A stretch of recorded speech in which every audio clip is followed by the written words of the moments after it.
Item ಯಾವುದೇ ಇರಲಿ try ಮಾಡಿ ಆಚಿ ಚಿಕನ್ ಮಸಾಲಾ. ಇಷ್ಟೆಲ್ಲ ಬೆಳವಣಿಗೆಗಳಿಗೆ ಕಾರಣವಾಗಿದ್ದು ಇವತ್ತು ಮಾನ್ಯ ಮುಖ್ಯಮಂತ್ರಿಗಳ ಸುದ್ದಿಗೋಷ್ಠಿ. ಏನಿತ್ತು ಆ ಸುದ್ದಿಗೋಷ್ಠಿಯಲ್ಲಿ? ಯಾವ ವಿಚಾರವನ್ನ ಮಾತನಾಡಿದ್ರು? ಬಿಡದಿಯ ವಿಚಾರದಲ್ಲಿ ಯಾವ್ಯಾವ ಅಸ್ತ್ರಗಳನ್ನ ಪ್ರಯೋಗ ಮಾಡಿದ್ರು? ಡೀಟೇಲ್ಸ್ ಇಲ್ಲಿದೆ ನೋಡಿ. ಟೌನ್ಶಿಪ್ ಯೋಜನೆ ಪಿತಾಮಹ ನಾನಲ್ಲ, ಟೌನ್ಶಿಪ್ ಯೋಜನೆ ನನ್ನ ಕನಸಿನ ಕೂಸಲ್ಲ. ಕುಮಾರಸ್ವಾಮಿ ವಿರುದ್ಧ ಸಿಎಂ ಡಿಕೆಶಿ ತಿರುಗೇಟು. ಬಿಡದಿ ಟೌನ್ಶಿಪ್ ಯೋಜನೆ ಬಗ್ಗೆ ದಿನದಿಂದ ದಿನಕ್ಕೆ ಕ್ಷಣದಿಂದ ಕ್ಷಣಕ್ಕೆ ತೀವ್ರ ವಿರೋಧ ವ್ಯಕ್ತವಾಗ್ತಿದೆ. ಈ ಮಧ್ಯೆ ಸರ್ಕಾರದ ವಿರುದ್ಧ ಕೇಂದ್ರ ಸಚಿವ ಎಚ್.ಡಿ. ಕುಮಾರಸ್ವಾಮಿ ಹಾಗೂ ಮಾಜಿ ಪ್ರಧಾನಿ ದೇವೇಗೌಡರು ವಾಗ್ದಾಳಿ ನಡೆಸಿದ್ರು. ರಿಯಲ್ ಎಸ್ಟೇಟ್ನ ಪಿತಾಮಹ, ಟೌನ್ಶಿಪ್ ಯೋಜನೆ ಡಿಕೆಶಿ ಕನಸಿನ ಕೂಸು ಎಂದು ಆಕ್ರೋಶ ಹೊರಹಾಕಿದ್ರು. ಇದೀಗ ಸಿಎಂ ಡಿಕೆ ಶಿವಕುಮಾರ್ ವಿಧಾನಸೌಧದಲ್ಲಿ ಸುದ್ದಿಗೋಷ್ಠಿ ನಡೆಸಿ ತಿರುಗೇಟು ನೀಡಿದ್ರು. ಬಿಡದಿ ಟೌನ್ಶಿಪ್ ಯೋಜನೆಯ ಪಿತಾಮಹ ನಾನಲ್ಲ, ಇದು ನನ್ನ ಕೂಸಂತೂ ಅಲ್ವೇ ಅಲ್ಲ, ಇದೆಲ್ಲವೂ ಕುಮಾರಸ್ವಾಮಿ ಅವರೇ ಮಾಡಿದ್ದು ಅಂತೇಳುವ ಮೂಲಕ ಟಕ್ಕರ್ ಕೊಟ್ಟಿದ್ದಾರೆ. ಇದು ನನ್ನ ಕನಸಿನ ಯೋಜನೆ ಅಲ್ಲ, ನನ್ನ ಯೋಜನೆ ಅಲ್ಲ. ಇದು ನನ್ನ ಯೋಜನೆ ಅವಶ್ಯಕತೆನೂ ಇಲ್ಲ, ನಂದು ಅನ್ಸ್ಕೊಳ್ಳೋಕೆ ಅವಶ್ಯಕತೆನೂ ಇಲ್ಲ. ನಾನು ಇದಕ್ಕೆ ಪಿತಾಮಹ ಆಗ್ಲಿಕ್ಕೂ ಇಷ್ಟ ಇಲ್ಲ. ಬೆಂಗಳೂರು ಸುತ್ತಮುತ್ತಲು ಸಾವಿರಾರು ಎಕರೆ ಇವತ್ತು ಅಕ್ವಿಷನ್ ಆಗಿದೆ, ಹಾಸನದಲ್ಲಾಗಿದೆ, ಇವತ್ತು ಕೃಷ್ಣಾ ಯೋಜನೆ ಆಲ್ಮಟ್ಟಿಲಾಗಿದೆ, ನಮ್ಮ ಆರುಬಲೆಲಾಗಿದೆ. ಆ ಎಲ್ಲ ಕಡೆ ಯೋಜನೆಗಳನ್ನ ಅಕ್ವಿಷನ್ನು, ಲ್ಯಾಂಡ್ ಅಕ್ವಿಷನ್ನು ಎಲ್ಲ ಕೂಡ ಆಗಿದೆ. ಸರ್ವೆಗೆ ತೆರಳಿದ್ದ ಅಧಿಕಾರಿಗಳಿಗೆ ಪೊರಕೆ ಏಟು. ಮೊನ್ನೆ ನಡೆದ ಘಟನೆ ಮನಸ್ಸಿಗೆ ನೋವು ತಂದಿದೆ. ಇನ್ನು ಮಂಡಲಹಳ್ಳಿಯಲ್ಲಿ ಸರ್ವೆಗೆ ತೆರಳಿದ್ದ ಅಧಿಕಾರಿಗಳ ಮೇಲೆ ರೈತ ಮಹಿಳೆಯರು ಪೊರಕೆಯಿಂದ ದಾಳಿ ಮಾಡಿದ್ದಾರೆ. ಮೊನ್ನೆ ನಡೆದ ಘಟನೆ ನಿಜಕ್ಕೂ ನನ್ನ ಮನಸ್ಸಿಗೆ ನೋವುಂಟು ಮಾಡಿದೆ. ಇದರ ಹಿಂದೆ ರಾಜಕೀಯ ಕುಮ್ಮಕ್ಕು, ಸಂಚು ಇದೆ ಎಂದು ಸಿಎಂ ಡಿಕೆಶಿ ಹೇಳಿದ್ದಾರೆ. ಯಾರ ಮನಸ್ಸಿಗೂ ನೋವುಂಟಾಗಬಾರದು. ಈ ಯೋಜನೆ ನನ್ನ ಕನಸಿನ ಯೋಜನೆಯಲ್ಲ. ಇದಕ್ಕೆ ನಾನು ಫೌಂಡೇಶನ್ ಹಾಕಿಲ್ಲ. ನಾನೊಬ್ಬ ರೈತನ ಮಗ. ರೈತರ ಶ್ರಮದ ಬಗ್ಗೆ ನನಗೆ ವೈಯಕ್ತಿಕ ಅನುಭವ ಇದೆ ಎಂದಿದ್ದಾರೆ. ಯಾವ ನನ್ನ ತಾಯಿ ಪೊರಕೆಗೆ ಇಟ್ಟು ನಮ್ಮ ಅಧಿಕಾರಿಗಳು ಹೊಡೆಯೋ ಅವಶ್ಯಕತೆ ಇಲ್ಲ. ನನಗೆ ಬೇಕಾದ್ರೆ ಹೊಡೆಯಲಿ, ನಾನು ಹೊಡೆಸ್ಕೊಳಕ್ಕೆ ರೆಡಿ ಇದ್ದೀನಿ. ನಂದೇನಾದ್ರು ತಪ್ಪಾಗಿತ್ತು, ನಾನೇನಾದ್ರು ತಪ್ಪು ಮಾಡಿದ್ರೆ, ಅವ್ರ ಬದುಕಿಗೆ ನಾನೇನಾದ್ರು ಕೈ ಹಾಕಿದ್ರೆ, ನಾನು ಈ ವಾಸ್ತವಾಂಶ ತಿಳಿಸ್ಬೇಕಲ್ಲ, ಇದನ್ನ ಎಲ್ಲರಿಗೂ ತಿಳಿಸ್ಬೇಕಲ್ಲ. ನಾನು ಹೇಳ್ತಾ ಇದ್ದೀನಿ, ನನ್ನ ರೈತರ, ನನ್ನ ತಾಯಿಂದಿರಿಗೆ ನಿಮ್ಮ ಹತ್ರ ಎಲ್ಲ ಮಾತಾಡಿದ್ದೀನಿ, ನೀವೆಲ್ಲ ಬಂದಿದೆ ನನ್ನ ಹತ್ರ. ನಾನು ಬಲವಂತವಾಗಿ ಯಾವ ಕಾರಣಕ್ಕೂ ನಿಮ್ಮ ಜಮೀನು ತೆಗೆದುಕೊಳ್ಳುವಂತ ಅವಶ್ಯಕತೆ ನಮ್ಮ ಸರ್ಕಾರಕ್ಕೆ. ದಳಪತಿಗಳ ವಿರುದ್ಧ ಗುಡುಗಿದ ಸಿಎಂ ಡಿಕೆಶಿ, ನನ್ನನ್ನು ಜೈಲಿಗೆ ಕಳುಹಿಸಲು ಹುನ್ನಾರ ನಡೀತಿದೆ, ನನ್ನನ್ನು ಕೆಣಕಲು ಹೋಗಬೇಡಿ, ಡಿಕೆ ಎಚ್ಚರಿಕೆ. ಬಿಡದಿ ಟೌನ್ಶಿಪ್ ವಾಗ್ಯುದ್ಧ ಜೋರಾಗಿದ್ದು, ದಳಪತಿಗಳ ವಿರುದ್ಧ ಸಿಎಂ ಡಿಕೆ ಶಿವಕುಮಾರ್ ಗುಡುಗಿದ್ದಾರೆ. ನನ್ನನ್ನು ಜೈಲಿಗೆ ಕಳಿಸಲು ಹುನ್ನಾರ ನಡೆಯುತ್ತಿದೆ.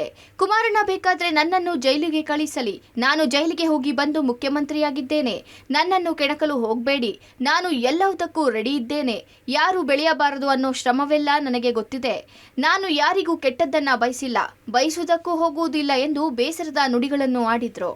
ನಿಮ್ಗೇನೋ ಆಸೆ ಇದ್ರೆ ನನ್ನ ಮೇಲೆ ಏನ್ ಬೇಕಾದ್ರೂ ನಿಮ್ಮ ಪ್ರಯೋಗಗಳು ಮಾಡಲಿ. ಕೇಸು, ಲಾಯರು, ಕೌಂಟರ್ ಕೇಸು, ಮತ್ತೊಂದು ಜೈಲಿಗೆ ಕಳಿಸುವಂತ ಸಮೀಪ ಬರ್ತಾ ಇದೆ. ರೆಡಿ ಇದೀನಿ ಕುಮಾರಣ್ಣ, ಯು ಆರ್ ಮೈ ಬ್ರದರ್.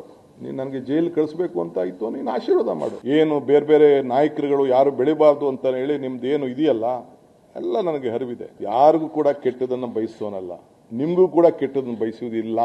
ನನಗೇನು ನೀವು ಜೈಲಿಗೆ ಕಳಿಸ್ಬೇಕು ಅಂತ ತಾವು ಸಂಕಲ್ಪ ಮಾಡಿದ್ದೀರಿ, ಬೇಕಾದ್ರೆ ಮುಂದುವರಿರಿ. ಆ ಜೈಲಿಗೆ ಹೋಗಿ ಬಂದೇ ಈ ರಾಜ್ಯದ ಮುಖ್ಯಮಂತ್ರಿ ಆಗಿ ನಾ ಇಲ್ಲಿ ಕೂತಿದ್ದೀನಿ. ನಾನು ರಿಯಲ್ ಎಸ್ಟೇಟ್ ದಂಧೆ ಮಾಡ್ತಿಲ್ಲ, ರೈತರ ಭೂಮಿಗೆ ಮುನ್ನುಡಿ ಬರ್ದಿದ್ದೆ ನೀವು. ಕುಮಾರಸ್ವಾಮಿ ವಿರುದ್ಧ ಸಿಎಂ ಡಿಕೆಶಿ ನಿಗಿನಿಗಿ. ಇನ್ನು DK Shivakumar real estate agent ಎಂದು ಕುಮಾರಸ್ವಾಮಿ ಕಿಡಿಕಾರಿದ್ರು. ಇದಕ್ಕೆ ರಿಯಾಕ್ಟ್ ಮಾಡಿದ ಸಿಎಂ, ನಾನು ರಿಯಲ್ ಎಸ್ಟೇಟ್ ದಂಧೆ ನಡೆಸುತ್ತಿಲ್ಲ, ರೈತರ ಭೂಮಿಗೆ ಮುನ್ನುಡಿ ಬರ್ದಿದ್ದೆ ನೀವು ಎಂದು ಕೌಂಟರ್ ಅಟ್ಯಾಕ್ ಮಾಡಿದ್ರು. ಇದು ನಾನು ಮಾಡೋದ್ನ ಈ ರಿಯಲ್ ಎಸ್ಟೇಟ್ ದಂಧೆ? ಅಣ್ಣ, ಅಪ್ಪಾಜಿ, ಯಾರು ಇದನ್ನ ಮಾಡಿದ್ದು? ಯಾರಿಗೆ ಇದನ್ನ ಹೇಳ್ತಾ ಇದ್ದೀರಿ ನೀವು? ಯಾವ ಹೋರಾಟ? ಎಲ್ಲಿ ರೈತರು? ಯಾವ ರೈತರು? ಯಾರು ನಿಮ್ಮ ಬದುಕಿಗೆ, ರಾಜಕಾರಣ ಬದುಕಿಗೆ ಯಾರು ನಿಮಗೆ ಶಕ್ತಿಯನ್ನು ಕೊಟ್ಟರು, ಅವರ ಮನೆಗಳನ್ನ, ಅವರ ಬದುಕನ್ನ, ಅವರ ಆಸ್ತಿಗಳನ್ನ ಕಿತ್ಕೊಳ್ಳಿಕ್ಕೆ ನೀವು ಮಾಡಿದಂತ ಸಂಚು ರೂಪ ಎಷ್ಟು ದಿನ ನೀವು ಮುಚ್ಚಿಡಕ್ಕಾಗ್ತದೆ? ಎಷ್ಟು ಸುಳ್ಳು ಹೇಳಲಿಕ್ಕಾಗ್ತದೆ? ಆ ರೈತರ ಜಮೀನು ನೀನು ಯಾರು ಮಾರಲೂಬಾರ್ದು. ನೀನು ಕಷ್ಟಕ್ಕೆ, ಅವನ ಪಾಪ ಕಷ್ಟಕ್ಕೆ ಮದುವೆ ಮಾಡೋರಿಗೆ, ಮುಂಜಿ ಮಾಡೋರಿಗೆ, ಅವ್ರಿಗೇನಾದ್ರು ಬದುಕನ್ನ ಕಟ್ಕೊಳ್ಳಿಕ್ಕೆ ಏನು ಮಾಡಬಾರ್ದು ಅಂತೇಳಿ ರೆಡ್ ಝೋನ್ ಹಾಕಿ ಈ ತೀರ್ಮಾನ ಮಾಡಿದ್ದು ಇಡೀ ರಾಜ್ಯದ ಇತಿಹಾಸದಲ್ಲಿ ಇದೇ ಮೊದಲನೇದು. ಯಾರಿಗೆ?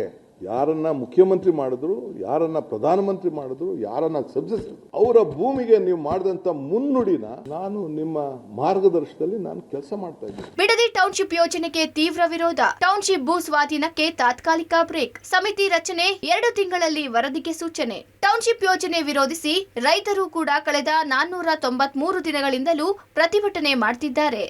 ಆಕ್ರೋಶ, ಅಸಮಾಧಾನ ತೀವ್ರವಾಗ್ತಿದ್ದಂತೆ ಟೌನ್ಶಿಪ್ ಭೂ ಸ್ವಾಧೀನಕ್ಕೆ ತಾತ್ಕಾಲಿಕ ಬ್ರೇಕ್ ಹಾಕಲಾಗಿದೆ. ವಿಧಾನಸೌಧದಲ್ಲಿ ಸುದ್ದಿಗೋಷ್ಠಿ ನಡೆಸಿ ಮಾತನಾಡಿದ ಸಿಎಂ, ಸಣ್ಣ ಸಮಿತಿ ರಚನೆ ಮಾಡ್ತೇನೆ, 2 ತಿಂಗಳಲ್ಲಿ ವರದಿ ಪಡೆಯುತ್ತೇನೆ, ಅಲ್ಲಿಯವರೆಗೂ ಭೂ ಸ್ವಾಧೀನ ಪ್ರಕ್ರಿಯೆ ತಾತ್ಕಾಲಿಕವಾಗಿ ಬ್ರೇಕ್ ಬೀಳಲಿದೆ ಎಂದಿದ್ದಾರೆ. ನಾನು ಕೂಡ ನನ್ನ ಅವಧಿಯಲ್ಲಿ ಪೆನ್ನು ಪೇಪರ್ ನನಗೆ ಸಿಕ್ಕಿದಾಗ ಆ ಊರಿನಲ್ಲಿ ವಲಸೆಗಳ ತೆಗಿಬಾರ್ದು, ಆ ಊರನ್ನು ಅಭಿವೃದ್ಧಿ ಮಾಡಬೇಕು ಅಂತೇಳಿ ಸುತ್ತಲೂ ಆ ಊರಿಗೆ ಒಂದು ಟೌನ್ಶಿಪ್ ಆಗಿ ಅದನ್ನು ಇಟ್ಕೊಂಡು ಅಭಿವೃದ್ಧಿ ಮಾಡಬೇಕು ಅಂತ ಅದು ಕೂಡ ನಾನು ಯೋಜನೆಯನ್ನು ರೂಪವನ್ನು ನಾನು ಮಾಡಿದ್ದೇನೆ. ಅದರಿಂದ ನಿಮ್ಮ ಆಸ್ತಿಗಳನ್ನು ನೀವು ಇಟ್ಕೊಳ್ಳಿ. ನಾನು ಇದಕ್ಕೆ ಒಂದು ಸಣ್ಣ ಸಮಿತಿಯನ್ನು ರಚನೆ ಮಾಡ್ತೀನಿ. ಒಂದು 2-3 ತಿಂಗಳಲ್ಲಿ ಶಾಸಕರು ಮಾಡಬೇಕು, ಇಲ್ಲ ಅಂತಂದರೆ ಅಧಿಕಾರಿಗಳು ಮಾಡಬೇಕು, ಇಲ್ಲಾಂದರೆ ಜಡ್ಜಸ್ ಯಾರು ಮಾಡಬೇಕು, ಇಲ್ಲ ರಿಟೈರ್ಡ್ ಜಡ್ಜ್ ಮಾಡಬೇಕು ಅನ್ನೋದನ್ನು ನಾನು ಸಂಪುಟದ ಸಭೆಯಲ್ಲಿ ನಾನು ಮುಂದಕ್ಕೆ ಚರ್ಚೆ ಮಾಡಿಬಿಟ್ಟು ನಾನು ತೀರ್ಮಾನವನ್ನು ಮಾಡ್ತೀನಿ. ಒಟ್ಟಾರೆ ಬಿಡದಿ ಟೌನ್ಶಿಪ್ ಯೋಜನೆ ಜಟಾಪಟಿ ಈಗ ರಾಜಕೀಯ ಕೆಸರರ ಚಾಟಕ್ಕೆ ಮುಂದಾಗಿದೆ. ಸಿಎಂ ಡಿಕೆ ಶಿವಕುಮಾರ್ ಹಾಗೂ ಕೇಂದ್ರ ಸಚಿವ ಡಿಕೆ ಶಿವಕುಮಾರ್ ಮಧ್ಯೆ ವಾಗ್ಯುದ್ಧ ಶುರುವಾಗಿದೆ. ಇದು ಎಲ್ಲಿಯವರೆಗೂ ಹೋಗಿ ನಿಲ್ಲುತ್ತೋ ಕಾದು ನೋಡಬೇಕಿದೆ. Political bureau, public TV.